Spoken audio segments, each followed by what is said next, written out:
आपस में पारिवारिक संबंध को बढ़िया बनाकर रखेंगे। ठीक है, तो यह पाठ हमको उपदेश क्या दे रहा है? मंगयति मंगलम, मंगयति मंगलम। जिसके पढ़ने से हमको सुख शांति मिले उसे मंगल कहते हैं। तो क्या कौन काम से तुमको सुख शांति मिलती है? अच्छा काम करने से, मारपीट नहीं करने से। ठीक है, मारपीट करने से क्या आपको मिलता है? मारपीट करने से आप स्वयं क्रोध में आते हैं, है ना? आप स्वयं क्रोध में आते हैं, आपसी तालमेल खराब होता है ना? तो इस पाठ के अंदर, मंगलम के अंदर जो बातें कही जा रही है उसमें इसका आधार क्या है पढ़ाने का? तो कहा कि उपसर्ग आयादी संधि के आधार पर ये पाठ पढ़े। तब दूसरा क्वेश्चन कर, आयादी संधि क्या है, उपसर्ग क्या है? बच्चा नहीं बताएगा। दो क्वेश्चन ऐसा पूछेंगे जो बच्चा बता देगा, पूर्व ज्ञान, है ना? अब उसको हम जोड़ रहे हैं नवीन ज्ञान से, यानी कि अब विषय वस्तु की उपस्थापना हम कर देना है ना? भूमिका बना लिया हमने, सुख शांति समृद्धि हमारे घर परिवार में प्राप्त हो, क्रोध किसी को ना हो, क्योंकि क्रोध करने से स्वयं की हानि होती है, स्वास्थ्य हमारा खराब होता है, इसलिए हमको क्रोध नहीं करना है। इस पाठ के पढ़ने से हम सुख शांति समृद्धि की ओर जाएंगे। अब इसमें व्याकरण की बात है कि इस पाठ को पढ़ना है, लेकिन इस पाठ में प्रयोग क्या? उपसर्ग का प्रयोग है और आयादी संधि का प्रयोग है। किसके आधार पर यह पाठ लिखा गया है? उपसर्ग के आधार पर और आयादी संधि। इस पाठ में हमको पढ़ना है, इसके आधार पर साहित्य को पढ़ना। तो उपसर्ग क्या है? प्रश्न क्या बना? उपसर्ग क्या है? उपसृजति इति उपसर्ग,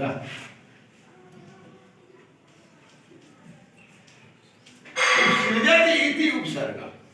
जो अर्थों का नया सृजन करता है उसको उपसर्ग कहते हैं।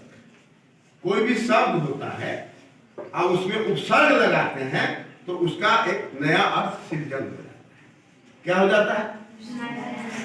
मान लीजिए कि हम यहाँ पर एक धातु लिखते हैं, गच्छति, तो क्रिया बना दिया हमने, धातु लिखा गम या गच्छ, अब बना दिया क्रिया गच्छति, गच्छति माने जाता है।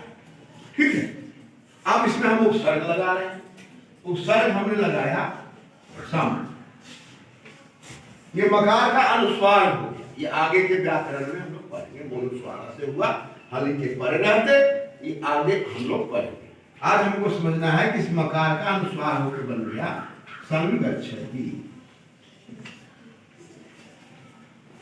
गच्छति माने चलता, असंगच्छति माने संतुलित होके चलो। मार्ग का जो नियम है उसको नियम पालन करते चलता है। चलती माने चल रहा है, पीछे भी देख रहा है, आगे भी देख रहा है ना? उसको नियम की जानकारी नहीं है। लेकिन संगच्छति का मतलब हो गया कि वो मार्ग के नियम का पालन कर रहा है ताकि उसको कोई दुर्घटना ना हो। तो हम उपसर्ग लगाए और बदल गए ना? तो ये उपसर्ग। अब उपसर्ग कहाँ लगेगा?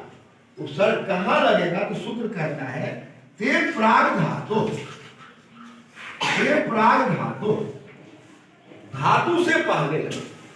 तो धातु क्या है? गच्छ है। गम का गच्छ आदेश हो जाता है, तो गच्छ से पहले शब्द। उपसर्ग कहाँ लगेगा?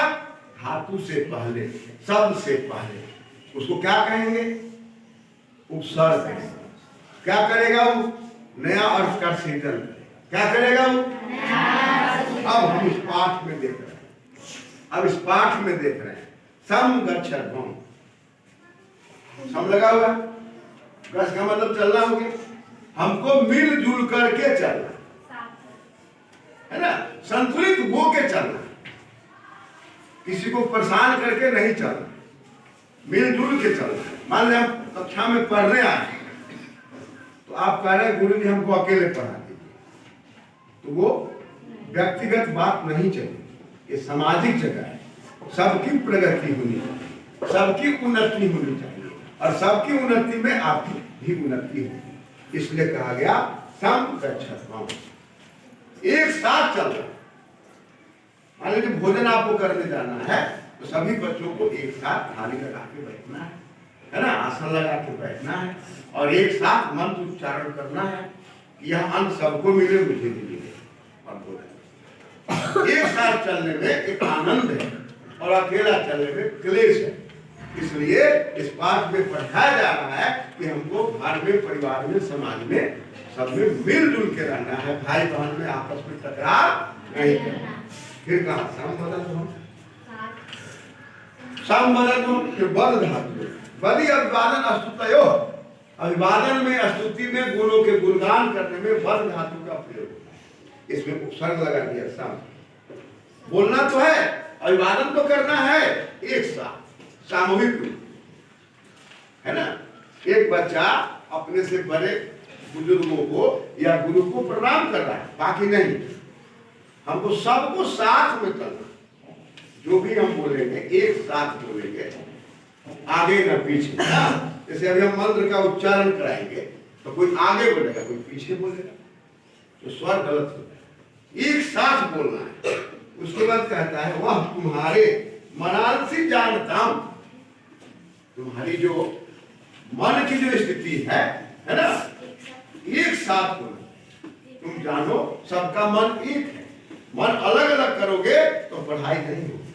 कोई कहेगा कि मैं भोजन करूंगा, कोई कहेगा मैं पढ़ूंगा, कोई कहेगा मैं लिखूंगा, तो बात नहीं है। यहाँ आप कक्षा में आए हैं, सबका मन एक होना चाहिए। गुरु जी जो कुछ भी पढ़ा रहे हैं उसी पर आपका ध्यान है। गुरु जी कहते हैं लिखो तो